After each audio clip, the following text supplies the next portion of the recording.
News நண்பர்களுக்கு வணக்கம்.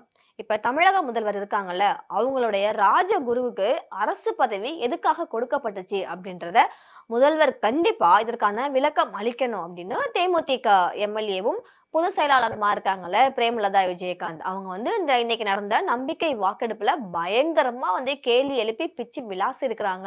அப்ப சபாநாயகர் ஜேசிடி பிரபாகர் அவங்க கண்டிக்கல, நீங்க அமைதியாயிருங்க அப்படின்னு எதுவுமே அவங்க கண்டிக்கல. ஆனா தமிழக சட்டசபையில பெரும்பான்மை நிரூபிப்பதற்கான தீர்மானத்தை முதல்வர் விஜய் தலைமை இன்னைக்கு முன்மொழிந்திருக்காங்க. அதை தொடர்ந்து சபாநாயகர் ஜேசிடி பிரபாகர் வாக்கெடுப்பை நடத்திட்டு வந்துட்டு இருக்காரு. அந்த வகையில தேமுதிகவுடைய எம்எல்ஏ பிரேமலதா விஜயகாந்த் அவங்க பேசும்போது, முதல்வர் விஜய் தமிழகத்துல இருக்கிற எல்லா கட்சியினருமே சந்திச்சு வாழ்த்து பெற்றுட்டு வந்தது ரொம்பவே ஒரு மகிழ்ச்சியை ஏற்படுத்தி இருக்கு. அதே மாதிரி தமிழகத்துல மதுக்கடைகளை மூடுவதாக அறிவிச்சிருக்காரு. அதுவும் ஒரு நல்ல திட்டம் தான். ஆனா இந்த குதிரை பேரம் நடந்ததா எதிர்க்கட்சிகள் புகார்கள் சொல்றாங்க. அதுக்கு ஃபர்ஸ்ட் முதலமைச்சர் விஜய் பதில் சொல்லணும். அவரது வீட்டுக்கு முகத்தை மூடிட்டு யார் வந்தாங்க, அந்த பட்டினப்பாக்கம் வீட்டுக்கு மூஞ்ச மூடிட்டு யார் வந்தாங்க அப்படின்றதையும் அவர் சொல்லணும். அதே மாதிரி முதல்வருடைய ராஜகுரு இருக்காங்கல்ல, அவங்களுக்கு அரச பதவி கொடுத்திருக்கிறாங்க. அவங்க பேர் ரிக்கி ரத்தன் பண்டிட். இவர் அரசு ஆலோசகரா நியமிக்கப்பட்டிருக்காரு. இத தமிழகத்துல இருக்கிற எல்லாருமே கண்டிச்சுட்டு வந்துட்டு இருக்காங்க. இப்ப உங்களுக்கு ஒரு ஆஸ்தான குரு அவங்க அப்படின்னா நீங்க பர்சனலா வச்சுக்கணும் அப்படின்ற மாதிரி ரொம்பவே கடுப்பா பேசியிருக்கிறாங்க. அதற்கப்புறம் பாத்தீங்கன்னா மன்னார்குடி சுயேட்சை எம்எல்ஏ காமராஜ் அவங்க இருக்காங்கல்ல, அவங்க சபாநாயகர் தனிப்பட்ட தாக்குதல்கள் எல்லாம் வேண்டாம் அப்படின்னு கூடி தடுத்து நிறுத்தினாரு. ஆனா பிரேமலதா அவங்க பேசும்போது நான் சபாநாயகர் எதுவுமே கண்டிக்கல அப்படின்றது இந்த இடத்துல ஒரு குறிப்பிடத்தக்க ஒண்ணா இருக்குது. அதற்கப்புறம் பாத்தீங்கன்னா எம்எல்ஏ போஜராசன், அதாவது இன்னைக்கு முதல்வருடைய நம்பிக்கை தீர்மானத்துல நிறைய பேர் துரதிருஷ்டவசமா இது ஏதோ பாரதிய ஜனதா கட்சிக்கு எதிரான பிரச்சார கூட்டமாக மாண்பை மீறி பேசிட்டாங்க அப்படின்ற மாதிரி நினைக்கிறேன். இந்த மன்றத்தினுடைய மரபை கருதிதான் அந்த கருத்துக்களை எல்லா நேரமும் காலமும் வரும்போது நானும் பகிர்ந்து கொள்ள தயாரா இருக்கிறேன். நம்பிக்கை வாக்கெடுப்புல எங்களுடைய கட்சி நிலைப்பாடு நாங்கள் நடுநிலைமை வகிக்கிறோம் அப்படின்ற மாதிரி பாஜக எம்எல்ஏ போஜராஜன் கூறியிருக்காரு. அவர் எப்படி சொல்லியிருக்காரு அப்படின்னா, இப்ப மாண்புமிகு பேரவைத் தலைவர் அவர்களே, அப்புறம் மாண்புமிகு முதலமைச்சர் அவர்களே, அமைச்சர் பெருமக்களே அப்படின்ற மாதிரி வரிசையா எதிர்கட்சி தலைவர்களே, சபையில் உள்ள உறுப்பினர்களே அப்படின்ற மாதிரி ஆரம்பிச்சு அவங்க எல்லாருக்குமே பாஜக சார்பில் வணக்கம் வாழ்த்துதெல்லாம் தெரிவிச்சுட்டு அதற்கப்புறமா முதல்வருடைய நம்பிக்கை தீர்மானத்துல நிறைய பேரு துரதிருஷ்ட விஷயமா இது ஏதோ ஒரு பாரதிய ஜனதா கட்சிக்கு எதிரான பிரச்சார கூட்டமா மாண்பை மீறி நீங்க பேசிட்டு இருக்கீங்க, பேசி விட்டுட்டீங்க அப்படின்னு நான் நினைக்கிறேன். ஆனா இந்த மன்றத்தினுடைய அந்த மரபு அப்படின்னு இருக்குல்ல, அந்த மரபு அந்த மாண்பு இதெல்லாம் கருதி அந்த கருத்துக்களை எல்லாம் நேரமும் காலமும் வரும்போது நான் பகிர்ந்து கொள்ள தயாரா இருக்கிறேன். ஒரு நண்பர் ஒருத்தர் சொன்னாரு, ஒற்றை தாமரை அப்படின்னு நாட்டுல 2 பாராளுமன்ற உறுப்பினர்கள் தான் இருந்தாங்க. இன்னைக்கு இந்தியாவினுடைய பல மாநிலங்களை ஆளும் கட்சியா பாரதிய ஜனதா கட்சி இருக்கு.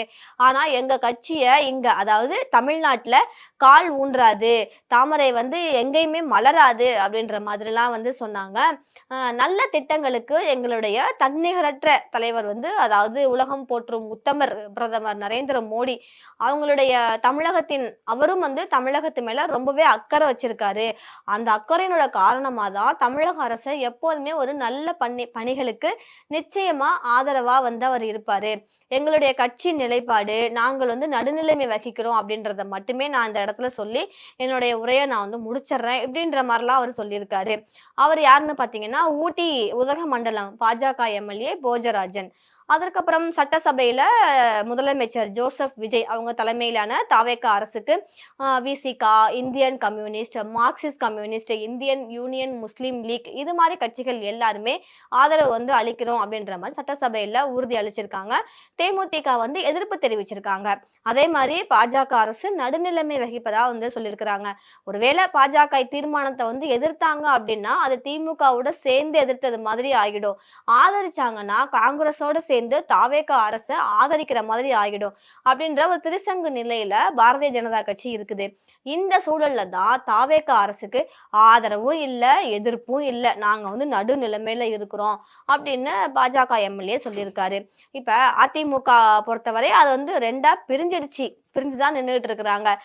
சி.வி. சண்முகமாக இருக்கட்டும், இல்ல எஸ்.பி. வேலுமணியாக இருக்கட்டும், அதற்கப்புறம் விஜயபாஸ்கர், தங்கமணி இவங்க எல்லாருமே வந்து லீமா ரோஸ் அவங்க எல்லாரோடையும் சேர்ந்து ஒரு 30 பேர் தாவேகாவிற்கு வந்து ஆதரவு அளிக்க போறதா சொல்லியிருக்கிறாங்க. ஆதரவு குடுத்திருக்கிறாங்க.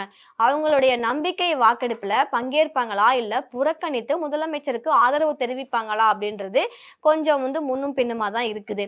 தமிழக அரசியல்ல இதுவரைக்கும் இல்லாத அளவுக்கு பரபரப்பான சூழல் வந்து நிலவிட்டு இருக்கிற இந்த நிலையில நம்பிக்கை வாக்கெடுப்பு நடந்துகிட்டு இருந்துச்சு. இது வந்து எல்லாராலையுமே ரொம்பவே உன்னிப்பா கவனிக்கப்பட்டு வந்துகிட்டு இருக்குது. அதுல குறிப்பா சொல்லணும்னா அதிமுகவுடைய சி.வி. சண்முகம் அவங்களும், எஸ்.பி. வேலுமணி அவங்களும் தலைமையிலான அந்த அணி தமிழக வெற்றிக் கழக அரசுக்கு வெளிப்படையாக நாங்க வந்து ஆதரவு கொடுப்போம் அப்படின்னு சொல்லி இருக்கிறது பரபரப்பை ஏற்படுத்தி இருக்குது. தமிழக சட்டப்பேரவையில நம்பிக்கை வாக்கெடுப்புல தமிழக வெற்றிக் கழகத்திற்கு ஆதரவா வாக்களிக்க போறோம் அப்படின்ற மாதிரி சி.வி. சண்முகம் உட்பட அவங்களுடைய ஆதரவு எம்எல்ஏக்கள் எல்லாருமே தெரிவிச்சிட்டாங்க. அது அதனுடைய நிலைப்பாட்டை வந்து அவங்க வந்து சொல்லியிருந்த அந்த நிலையில காலையில அவங்க பிரஸ் மீட் ஒன்று கொடுத்திருந்தாங்க. அப்ப அந்த சொல்லும்போது எங்களுடைய முடிவுல எந்த மாற்றமும் கிடையாது அப்படின்ற மாதிரி அவங்க மறுபடியும் தெளிவுபடுத்தியிருக்காங்க.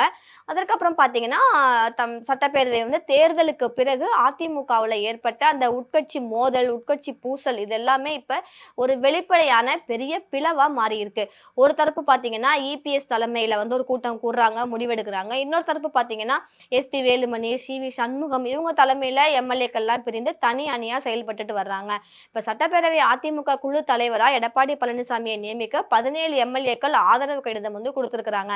அதே நேரத்துல எஸ்.பி. வேலுமணியை குழு தலைவரா அங்கீகரிக்கணும் அப்படின்ற மாதிரி 30 எம்எல்ஏக்கள் கையெழுத்து போட்ட கடிதம் வந்து சபாநாயகர்கிட்ட கொடுத்திருக்கிறாங்க. இந்த தகவல்கள்லாம் இப்ப வெளியாகி இருக்கு. இந்த சூழல்ல தமிழக வெற்றிக் கழக அரசுக்கு ஆதரவு தர்ற நிலைப்பாட்டை சி.வி. சண்முகம் தரப்பு எடுத்திருப்பது அதிமுகவுல எடப்பாடி பழனிசாமி அவங்க தன்னுடைய அதிகாரத்தை இழக்கிற சூழலை ஏற்படுத்தக்கூடியதா தான் இந்த இடத்துல பார்க்கப்படுது. சோ இவங்களுக்குள்ளே வந்து ஒற்றுமை இல்லை. கிட்டத்தட்ட 50 ஆண்டுகளுக்கு மேலான இந்த கட்சி. ஆனா அவங்களுக்குள்ளே வந்து ஒற்றுமை இல்லை. யார் வந்து அடுத்த தலைமை அப்படின்றதுக்கான போட்டி இந்த இடத்துல இல்ல. ஆனா தமிழக வெற்றிக் கழகத்துக்கு யாருடைய ஆதரவு அப்படின்ற ஒரு நிலைப்பாடு தான் அங்க வந்து நடந்துகிட்டு இருக்குது. சென்னை எம்.ஆர்.சி. நகர்ல இருக்கக்கூடிய சி.வி. சண்முகம் அவங்களுடைய வீட்டிற்கு கூட முதலமைச்சர் விஜய் வந்து டைரக்டா வீட்டுல போயிட்டு அவர் வந்து பேசியிருக்காரு. அந்த பேச்சுகள் வந்து இன்னும் கொஞ்சம் அந்த கட்சிக்கு வந்து வலு சேர்த்திருக்குன்னு சொல்லணும். இப்படி இருக்கும்போது அதிமுகல அதிகாரப்பூர்வ நிலைப்பாட்டுக்கு எதிராக யாருமே செயல்படக்கூடாது அப்படின்னும் அனைத்தும் வந்து அனைத்து அதிமுக உறுப்பினர்களும் தாவேகாவுக்கு எதிராக தான் வாக்களிக்கணும் அப்படின்ற மாதிரி அதிமுக பொதுச் செயலாளர் இப்ப இருக்கிற எடப்பாடி பழனிசாமி தரப்பு வந்து கடும் எச்சரிக்கை வந்து கொடுத்திருக்கிறாங்க. அதை மீறி செயல்பட்டீங்க அப்படின்னா கட்சி தாவல் தடை சட்டம் இருக்குல்ல அந்த சட்டத்தின் கீழே நடவடிக்கை எடுக்கப்படும் அப்படின்ற மாதிரி இப்போதைக்கு கொறடாவா இருக்கிறவர் ஒன்று எச்சரிச்சிருக்கிறாரு. ஆனா அந்த எச்சரிக்கையையும் மீறி அதை பொருட்படுத்தாம தமிழக வெற்றி கழகத்துக்கு ஆதரவா வாக்களிப்போம் அப்படின்னு சி.வி. சண்முகம் தரப்பு உறுதியோட நிக்கிறாங்க. அதனால இந்த நம்பிக்கை வாக்கெடுப்புல வந்து கொஞ்சம் உட்கட்சி பிரச்சனை வந்து மேலும் இன்னும் அதிகரிச்சிருக்கு அப்படின்ற எதிர்பார்ப்புமே அதிகமாயிருக்கு. ஏற்கனவே வந்து காங்கிரஸ், இந்திய கம்யூனிஸ்ட், மார்க்சிஸ்ட், விடுதலை சிறுத்தைகள் கட்சி, அதற்கப்புறம் முஸ்லீம் லீக் இந்த கட்சிகள் எல்லாமே தாவேகாவுக்கு ஆதரவு அளிச்சுட்டு தான் வந்திருக்கிறாங்க திமுகவுடைய ஆதரவோட. இப்ப அதிமுகன்ற ஒரு பெரிய அணியும் ஆதரவு தர தயாராக இருக்கிறதுனால முதலமைச்சர் விஜய் தலைமையிலான அரசு பெரும்பான்மையை வந்து எளிதாக நிரூபிக்கிற சூழல் வந்து உருவாகி இருக்கு. ஆனா அதே நேரத்துல இந்த ஆதரவு அதிமுகவுல ஒரு மிகப்பெரிய பிளவை உருவாக்கிடுச்சு. அப்படி இல்லைன்னா ஒரு புதிய அரசியல் கூட்டணிக்கான தொடக்கமா இது வந்து மாறிடுச்சுன்னு கூட சொல்லலாம். இந்த கருத்து தான் அரசியல் வட்டாரத்துல இன்னைக்கு ஒரு பெரிய விவாதமா மாறிட்டு இருக்கு. இப்ப குறிப்பா இபிஎஸ் தலைமையில இருக்கக்கூடிய அவங்களுக்கு எல்லாம் எதிர்காலம் என்ன ஆகும் அப்படின்ற கேள்வியும் எழுந்திருக்கு. அதே மாதிரி இப்ப நடைபெற்று கொண்டிருக்கிற அந்த நம்பிக்கை வாக்கெடுப்பு ஒரு சாதாரண சட்டப்பேரவை நிகழ்வு மாதிரி இல்லாம தமிழக அரசோட அடுத்த கட்டத்தை தீர்மானிக்கிற முக்கிய தருணமா தான் பார்க்கப்படுது. இந்த நம்பிக்கை வாக்கெடுப்புல உதயநிதி ஸ்டாலின் அவங்க கூட பயங்கரமா பேசியிருக்கிறாங்க. இது வந்து ரீல்ஸ்ல ஆட்சி செய்யற கட்சி கிடையாது, அந்த மாதிரி கிடையாது, இது டைரக்டா பண்ணணும். ஏன்னா கிட்டத்தட்ட 5 கோடிக்கு மேல வாக்காளர்கள் இருக்கிற இந்த நாட்டுல 1,72,00,000 பேர் தான் தாவேகாவுக்கு வாக்களிச்சிருக்கிறாங்க. மிச்சம் இருக்கிற 3 கோடி சொச்ச மக்கள் வந்து தாவேகா வேண்டாம் அப்படின்னு ஏடிஎம்கேக்கும் தான் வாக்களிச்சிருக்கிறாங்க. அப்படி இருக்கும்போது நீங்க வந்து இவ்வளோ வாக்கு சதவீதம் வந்தது எங்களால தான் நீங்க வந்து சொல்லிட முடியாது. தாவேகா வந்து சிறுபான்மை கட்சி தான், உங்களால பெரும்பான்மையை நிரூபிக்க முடியல. திமுக தான் உங்களுக்கு ஆதரவு கொடுத்துச்சு. எங்களுடைய கூட்டணியில இருக்கக்கூடிய கட்சிகள் ஆதரவுனால தான் நீங்க வந்து ஆட்சி அமைச்சீங்க. அதனால இது வந்து Instagramல போடுற ரீல்ஸ் ஆட்சி கிடையாது அப்படின்ற மாரி அவரும் பயங்கரமா வந்து விளாசி இருக்காரு. அதே மாதிரி தேமுதிக பொதுச் செயலாளர் பிரேமலதா அவங்களுமே வந்து முதலமைச்சர் விஜய் அவர்கள வந்து பட்டினப்பாக்கம் வீட்ல கர்ச்சீஃப் கட்டிட்டு மூஞ்ச மூடிட்டு வந்த அந்த நபர் யார் அப்படின்னு நீங்க வந்து வெளிப்படையா சொல்லணும். ஏன்னா நாங்க வந்து வெளிப்படையா ஆட்சி நடத்துறோம். வெள்ளை அறிக்கை விடுறோம்லாம் நீங்க சொல்றீங்க. இத பத்தி நீங்க சொல்லணும். எல்லாத்துக்கும் மேல ஒரு ஜோசியரை நீங்க OSD அப்படின்ற ஒரு பிரிவு கொடுத்து அரசு அதிகாரியா ஆக்கியிருக்கீங்க. உங்களுக்கு ஜோசியர் அப்படின்னா அவங்கள வந்து நீங்க பர்சனலா வச்சுக்கணும். அரசு ஆலோசகரா அவங்கள நியமிக்கிறதுக்கு என்ன அவர்கிட்ட தகுதி இருக்குது அப்படின்ற மாதிரியும் பயங்கரமா வந்து கேள்வி கேட்டு அவங்க விவாதத்தை வந்து கிளப்பியிருக்காங்க.